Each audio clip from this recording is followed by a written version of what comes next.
I discovered that there are Indians in New York who are not all from India. They're from Guyana and Trinidad, places in the Caribbean, other places too, and they've got their own communities and their own, areas of New York that are special to them. The Guyanese community is in Richmond Hill, Queens, and they've got their own bars and restaurants, and they play cricket on the weekends. And so I would photograph the cricket matches, and then I met a lot of families who would invite me to photograph their family functions, weddings, and other celebrations. And then I went to visit their family connections in Guyana, so I could see the old world and the new world. Wow. Immigration story for families. That's like completing the story all the way around. What's up? Welcome to Stories 100 Podcast. It's your host Ajay Sharma. On today's podcast, we have a very special guest. His name is Preston Merchant, and he is a photographer on a mission. He shares with us through his work that when you do something that you really care about, something that you're passionate about, something that you love, you can truly have a life of fulfillment, you can truly have a life filled with joy, happiness, and you can achieve much success doing that. Although he's been through his fair amount of challenges, he's never let those stop him. In fact, he's actually risen to new heights. His work has been featured. He has contributed to work to Wall Street Journal, National Public Radio, India West, The Hindu, and The Caravan. Without further ado, let's welcome Preston Merchant to the podcast and let's get to know more about his story.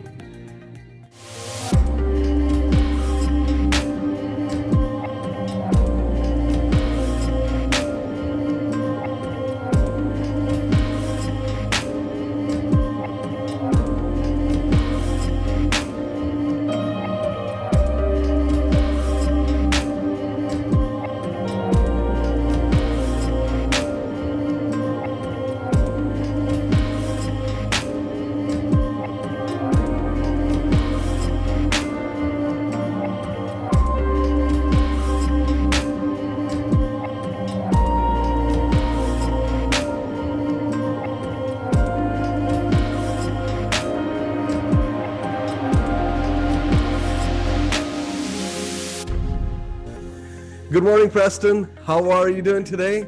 Good morning. I'm doing very well. Thank you. How are you? Awesome. I'm so glad that you're able to join us on the podcast today. We have, through our mutual friend, Ram Gopalan, he introduced us together. So very excited for this talk today. It's very nice. Thank you. So getting to know you over the conversations and, looking at your work on your website, it is something unique that you're doing. First of all, you're an amazing photographer. Congratulations to you on that. I'm sure that skill there, it takes quite a bit of time to pick up and master. And then the second thing is that you're actually a photographer with a cause, and that is something truly unique about you. So I want to get to know a little bit more about your journey and how did you get into it, and all the things that you have done, the projects you have worked on along the way. And that is very nice. So before we get into that, just wanted to start off with, so where are you from, where you grew up, talk a little bit about that, and how was it like, and what did you wanted to do growing up? I always ask that question because many times, even for myself, right? Like people think of when we're kids, we think of we're going to be this growing up, but then it ends up being totally different. Yeah, I think I'm in the category of the totally different, career path from what I thought I might do when I was younger. We moved around a lot when I was a kid. My father is a priest in the Episcopal Church, and he was active in schools and in churches. He was a headmaster and a chaplain, and we moved around a lot. So my childhood is kind of divided up into a couple of different places. We were in West Virginia and Florida and Maryland at various times. But when I think about my childhood, the place that was most meaningful to me was when we lived in Barboursville, West Virginia. That's a small town in the southwestern corner of West Virginia, near the Ohio and Kentucky borders. Only fewer than 2,000 people. And this was in the mid-1970s. I was there from grades 1 through 4, so I was a young kid. But I had complete freedom. I could ride my bike all over the town. I would go off on my own sort of adventures. There were no cell phones. No one was worried about me. I just had to be home by 6 o'clock every night for dinner. Mm-hmm. So my friends and I, we would pretend we were soldiers. We would build forts. We would climb trees. We would do the things that boys do. There was a hill, up in the woods, and the train tracks passed there. And when the coal cars would pass, we'd climb up and try to throw rocks and hit them. And if we got lucky, one would clang off the side of the coal car and make lots of noise. And we'd get scared, imagining that we were going to get into trouble. Of course, we weren't, but we were boys and it was fun. So I had this very kind of independent, childhood where I had freedom to do the things that I wanted to do, and no one was worried about me, and it was somewhat carefree.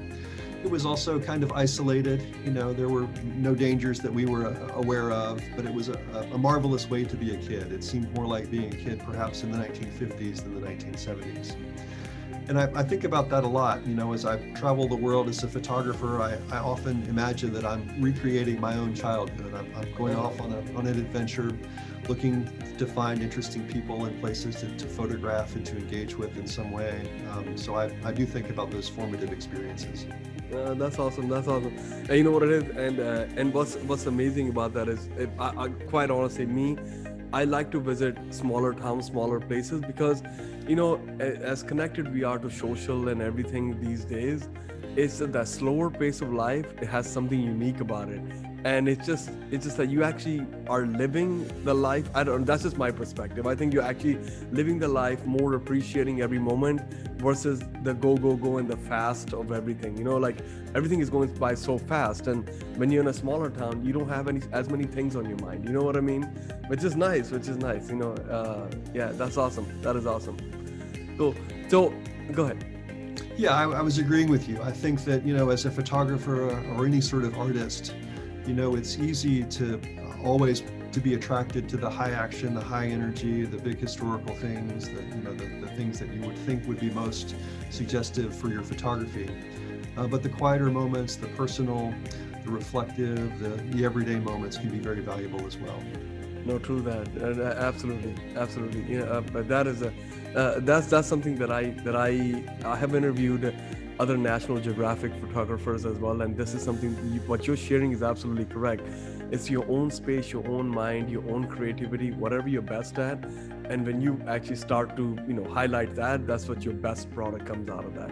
That is true. But what you just shared. So when it comes to becoming a photographer, like how did you get started in that? How did you come up with the idea? And I know you had shared you were working on your career, and then all of a sudden you wanted to pick up something new in photography. Was that like how did that come about? Yes, most of my sort of late teenage and adult life, I'd been a writer. I wrote poems and book reviews. I got a Master of Fine Arts degree at the University of Florida, and then I moved to New York City, and so I imagined myself there in my little apartment, a big, great writer in the city. And I did the work. I wrote my poems, and I had a few of them published, but it just wasn't making me happy. It was isolating, and it didn't take me out of my comfort zone, and it really wasn't making me happy. And then in the year 2000, my mother died. She had pancreatic cancer. She was 53 years old, so very young. And that is when very she hard died, to hear about that. thank you. When she died, I had the overwhelming desire to do something different with my life. I can't really explain it beyond that. I just knew that poetry, writing was not making me happy, and I wanted to do something different. And at that point, I didn't have any real experience or interest in photography, but I just kind of thought, well, maybe I'll get a camera and, see what this does.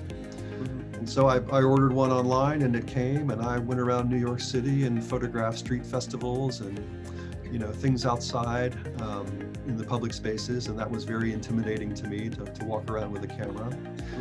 I had a little side business taking headshots of aspiring Broadway actors, so I had a little bit of professional skill doing that, which was gratifying.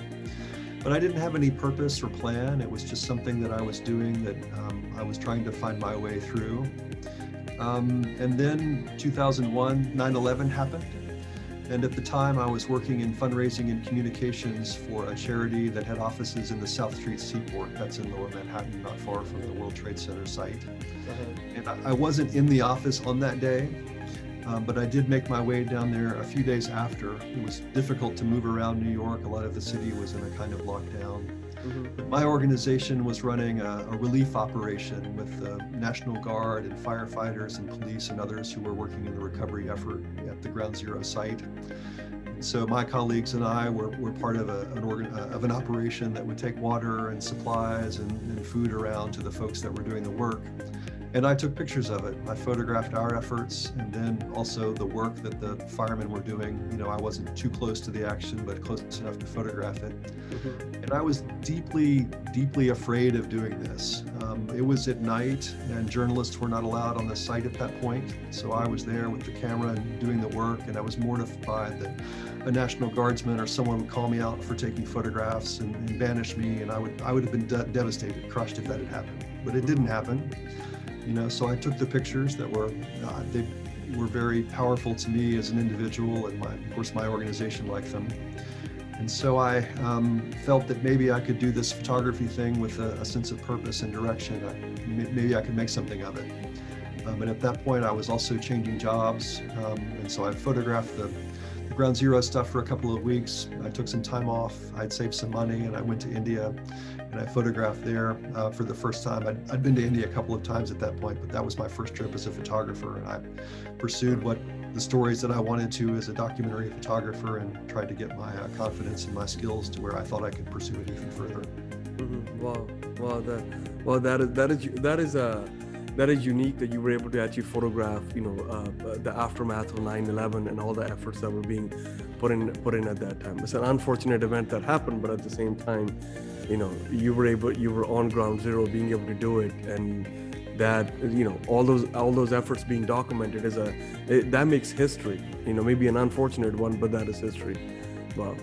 So when you went to India, that was your first project. And what were you photographing at that time in India? And what did you come up with? What did you have a certain goal in mind? I'm gonna go to these cities and I'm gonna do this type of photography. What was your ambition at that point? Yeah, I really wanted to take photographs that were, not the tourist shots and not really street photography, where you're walking through a neighborhood and just photographing what's interesting. I really wanted a deeper engagement with the people, the individuals that I was meeting and the communities and cultures that they expressed. I have a good friend who is an Hindi TV reporter in South India, in Chennai. Wow. And so he, would help me understand, especially in the Chennai area, the cultures that I was seeing and find ways to photograph them. And on that trip, I did visit Rameshwaram. Rameshwaram, yeah. Yeah, a coastal place. And there are villagers there, who have been fishing for centuries. And they're Christian towns and they're Hindu towns, and they do this work. And of course, fishing communities are kind of timeless. And so I photographed there, the documenting the work that they were doing, in the villages there. That was interesting to me. And this is the first time I'd really tried to engage with a story. Again, it's not a big news item, but for me, it was being able to be in this space and meet these people, take photographs that were honoring them and the work that they were doing and their family connections and their history. They'd been in this place for a long time doing this work, and that was something that I wanted my photographs to suggest and to honor. And that is awesome. And that is, that's something that I really appreciate about your work as well.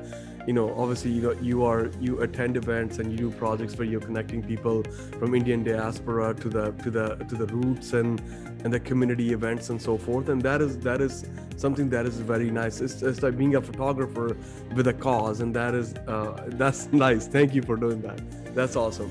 And also, like you shared, being in India, being able to to take photographs of these people that have been, fishing and, that's unique. I mean, maybe a lot of people won't focus on that, but I'm sure they appreciate it because their stories being shared across the world. And actually, to be honest with you, even as a viewer, I appreciate that as well, because sometimes people go to places and they introduce you, like people like you, and there's other people that I've interviewed on the podcast. They go to places that are truly unique, not the most popular destinations, but they are there and there are people there. There are people doing things that need to be shared with the world, and it's unique and it's important for people like you to go out there, or anybody else, to share that. And that's very nice that you do that, and other people that I've interviewed on the podcast that have done that as well. And that's nice. That is very nice. That's very nice. Thank you. Yeah. So when it comes to, being a photographer is a work of passion, right? And, this is something that, I know you said, it wasn't something that you started off with, that I want to do photography. You kind of picked up on it. You wanted to do something different. But even within that, as you're developing yourself to be the photographer that you are today, there's hurdles and challenges and things that come along the way, right? Can you share maybe a couple of them or one or two of them and to see how you overcame them? And the reason why I'm asking this question is because so many people have desires and dreams and things that they are actually passionate about, but they don't follow through on that because all of us, even myself or you, everybody has like gone through struggles and when they hear that story of somebody else going through it, they're able to connect with that and they say, oh, you know what, if they can do it, and then I can do it too, and I can keep on moving forward because it's not just me that's going through the challenges, other people are as well. So I mean, it would be nice if you share your perspective on that. And Yeah, I mean, that's exactly right. I think if you're a creative person, you're always torn between having enough time and resources to do the work that you would like to do, and then of course your daily obligations, your family, the rent, everything. And so my photography has always been, a kind of satellite. I do have a bit of a career as a freelancer, but it hasn't been my main, thing that has occupied all of my time. I've always had a full-time job, and I've been, fairly careful to try to have a job that would still allow me enough time off and enough resources to where I could, take my 2 weeks vacation, and I could go to a place that I wanted to photograph, and I could do that work. But that means that I'll have to work very slowly. So my project on the global Indian diaspora, Indian communities around the world, I've been working on that for about 20 years. It's hard to find the time and the money to travel as much as I would like to. So that's certainly one hurdle. The other is, of course, you have your family and your friends and your other obligations. And if you're always using your free time in pursuit of your creative activities, perhaps not as present in your other relationships. I try to balance that myself because, obviously podcasting, it takes out time, right? So I get it done during the day and in the evening I'm hanging out with friends and all that. You got to keep it in balance, but it's important to, like, what's important to you, Absolutely. So with that, I feel that I've been extraordinarily lucky to have had the opportunities that I've had and to have the kind of career. I'm a public information officer, and I've worked in not-for-profit communications and fundraising. So I've always been in the not-for-profit space, which means that, or government space too, which means that while I don't make a lot of money, I do have a little bit more latitude with my free time than I would if I were, working for a different type of company. And exactly. And you know what? And what I kind of feel from you is that it seems that this work that you're doing on your own, following your passion, it actually gives you happiness. And I can feel that in this conversation that we're having, which is pretty nice. This is something that I see common in people that I interview on the podcast is that it's not just about making a success. It's not just about even making a lot of money, but it really just comes down to being able to do what actually feeds their purpose as they feel, and that's what drives happiness and satisfaction. That's meaningful. You know what I mean? And I've seen people either through my work, working as a CFO, working with many. Sometimes you come across people that own companies that make millions of dollars, but the primary emotion that the owner is going through is frustration, right? What is that worth, right? Right? Versus like somebody who may be, earning decent, but at the same time, they're really, really happy. That's meaningful, right? At the end of the day, so the days of your life are limited anyways, right? So it's nice. It's nice. Sure, I certainly share that feeling. And for me, the satisfaction comes in doing the good work and honoring the people in the communities that I'm photographing. But the camera has also, for me, been a kind of passport to worlds that I never would have seen and experiences that I never would have had. I photographed Barack Obama when he was a senator running for office the first time. I was the photographer for a private fundraiser in New York, and spent time with him, met him when he was, wasn't quite clear that he would win the nomination versus Hillary Clinton. That's nice. I mean, that's nice. You got to do that. My wife has met some Bollywood stars that, I've photographed because they were at a fundraiser where I was the event photographer. There are always these fun things that are the kind of add-ons to the work. But for me, being able to meet people and be in these spaces, and as I said earlier, be out of my comfort zone, be in a place, in a community where it's different for me, and I'm having to learn new things and be comfortable in a different way has been very important and meaningful to me. That is awesome. That is awesome. So your work takes you to different places in the world, right? So what are some of the most interesting places where you've been to? And this could be like people places that are very commercial, or it could be anything like off the grid that nobody ever goes to, and maybe people should go to that. Yeah, I think definitely the latter for me, the off the grid places. I was in Fiji a few years ago. Mm-hmm. Fiji is, it's several hundred little islands. It's got two main islands, and I was on the smaller one, Vanuatu, in the town of Lambasa, and it takes many hours to get there once you're in the capital, and then you take a ferry and you're driving in a bus across this other island to get to some sugarcane fields where I had made a connection, and I wanted to photograph the cane cutters in these fields because they're Indians, and they have been in the country for over 100 years. They're the descendants of indentured laborers from India who were brought in to harvest sugarcane in the colony. Mm-hmm. And many of them are still doing this work today, they're descendants.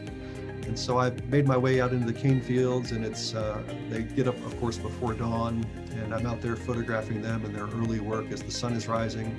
And they take a tea break in the morning. There are about 9 men who are doing this work, and one of the sons brings around a teapot, and they're all sitting on the ground in the stalks of cane, drinking their tea.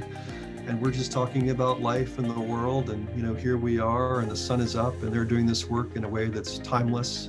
Yeah. It's also very difficult economically for them, and so they live a very sort of tenuous existence as cane cutters, but they're able to raise their families and keep their community together and do this work. And it's a dying industry, and they're some of the last practitioners of it in Fiji.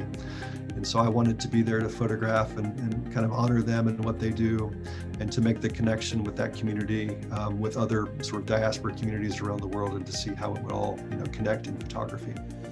That is awesome, and very much respectful as well of you doing that. Fiji is an amazing place. I'm originally from Modesto, California. I've had a lot of friends over the years from Fiji. And I wish I get to go someday. It's something that everybody says is so beautiful, and it's tropical, and you get to go, if you get to go visit it, and so the people are so cordial, nice, and all that is so nice. I hopefully someday I get to go there. So that would be cool. So this idea of connecting people to the people from the diaspora to the community events and all that, how did you get started with that? Yeah, I was in New York, and I'd been to India a few times at that point. This is in the early 2000s, and I wanted to photograph more locally because I couldn't afford the plane ticket elsewhere. And I discovered that there are Indians in New York who are not all from India. They're from Guyana and Trinidad, places in the Caribbean, other places too. And they've got their own communities and their own areas of New York that are special to them. The Guyanese community is in Richmond Hill, Queens, and they've got their own bars and restaurants, and they play cricket on the weekends. And so I would photograph the cricket matches, and then I met a lot of families who would invite me to photograph their family functions, weddings, and other celebrations. And then I went to visit their family connections in Guyana, so I could see the old world and the new world. Wow. Immigration story for families. That's like completing the story all the way around. You actually not only you see the people in US that are from there, you've been to India as well, but at the same time going to this homeland that they call now Guyana, and going there and visit. That's awesome. That is awesome. Yeah, and so I'd done this in New York, and I had some opportunities with some magazine assignments that would take me to some other places that I wanted to go. So I did have some early trips to South Africa and Dubai, and of course there are large Indian communities there too. And so I would do part of my time there with the magazine had paid for.